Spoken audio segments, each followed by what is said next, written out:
Evangelho de Jesus Cristo segundo São Lucas. Glória a vós, Senhor.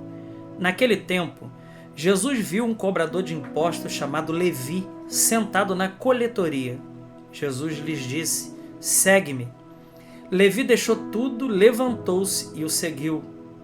Depois Levi preparou em casa um grande banquete para Jesus. Estava aí grande número de cobradores de impostos e outras pessoas sentadas à mesa com eles. Os fariseus e seus mestres da lei murmuravam e diziam aos discípulos de Jesus: por que vós comeis e bebeis com os cobradores de impostos e com os pecadores? Jesus respondeu: os que são sadios não precisam de médico, mas sim os que estão doentes.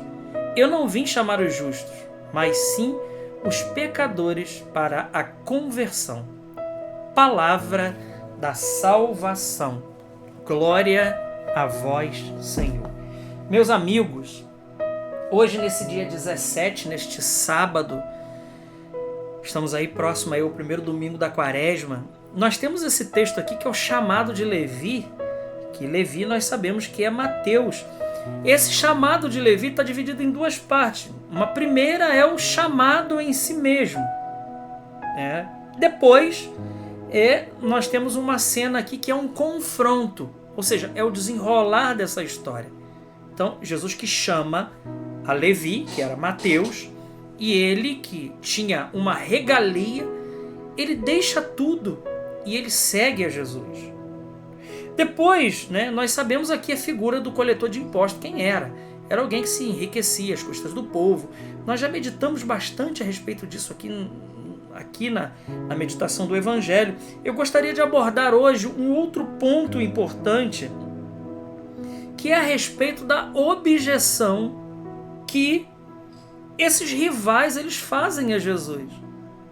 Mestres da lei, esse povo aqui, olha, esse povo que está ali e que não entende. Que perguntam para Jesus: por que você está aqui com pessoa de má vida?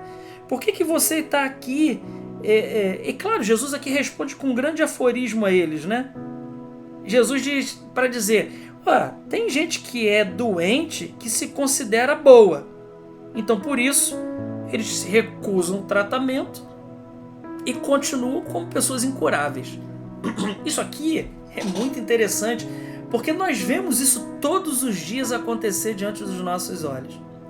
Quanta gente está doente espiritual e acha que está boa? E veja, como você não sente sintoma, por exemplo, quando nós sentimos um sintoma de alguma doença física, porque estamos com um sintoma, então nós procuramos um médico, correto? É isso.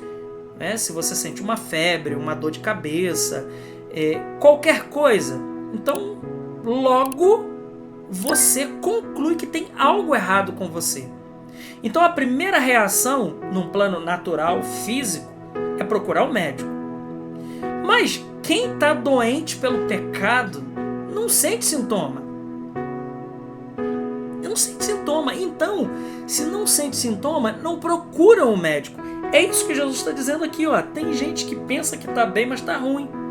Então, ela não recorre ao médico e ela se torna uma pessoa incurável. Meus irmãos, isso aqui é muito sério.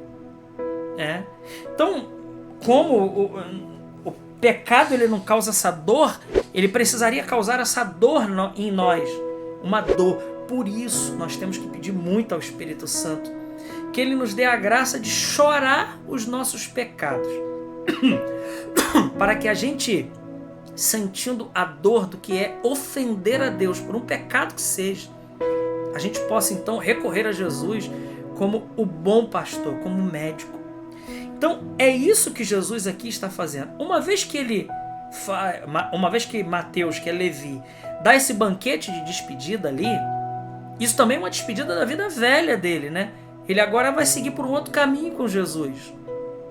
Aqueles lá, e isso é uma oportunidade de Jesus estar convertendo esse povo não consegue compreender que eles estão cegos, que eles estão doentes e que eles estão fadados à destruição. É isso que eles não compreendem.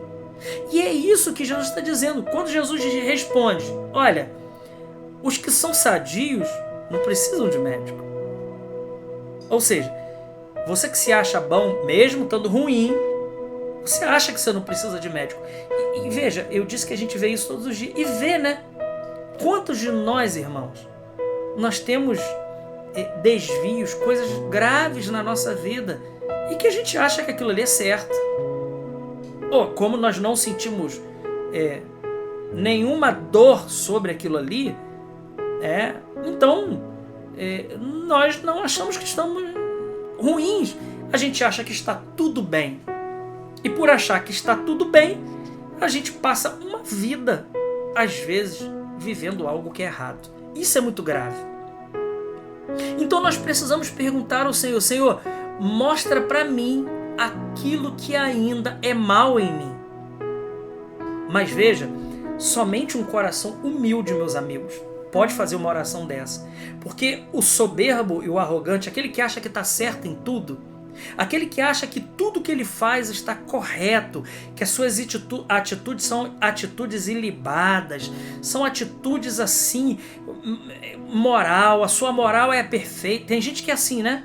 A sua moral é a melhor de todas, o seu julgamento é o melhor de todos, a sua vida é a melhor de todas, o seu modo de conduzir a sua vida é o melhor de todos. Ele está certo em tudo, ele não está errado em nada.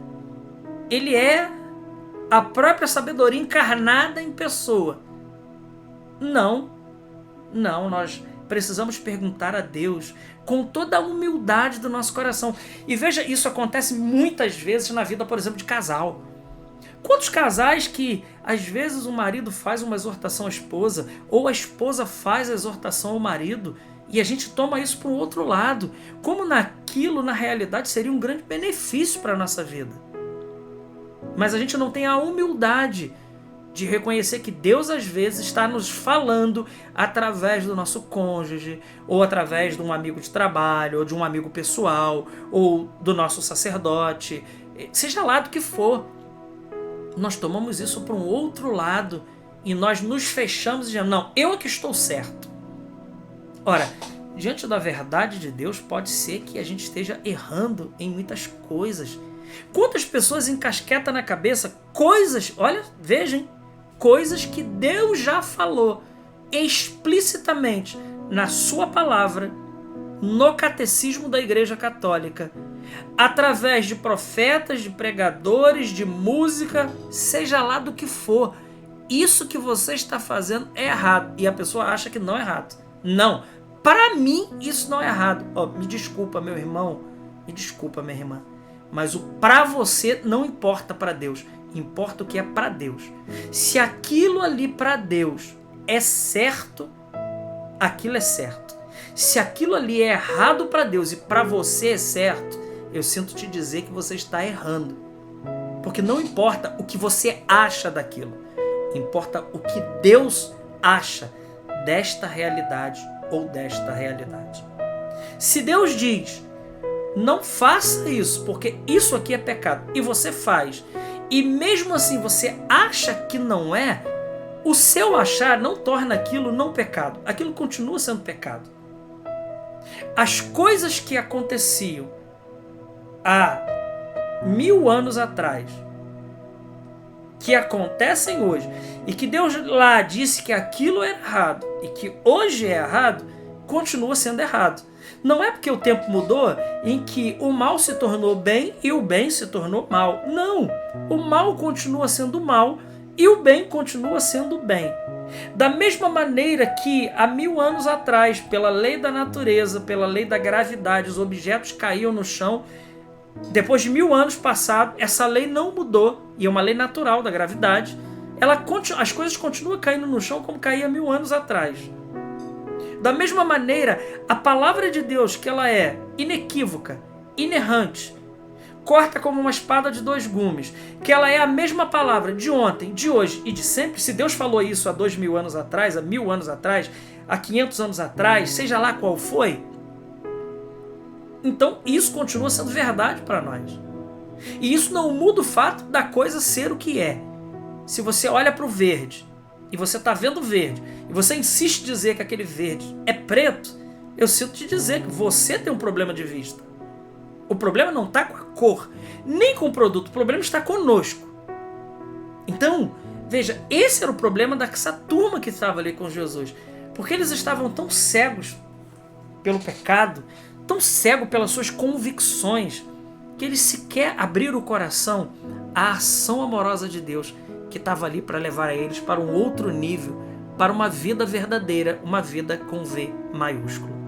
Glória ao Pai, ao Filho e ao Espírito Santo, como era no princípio, agora e sempre. Amém. Salve Maria Imaculada.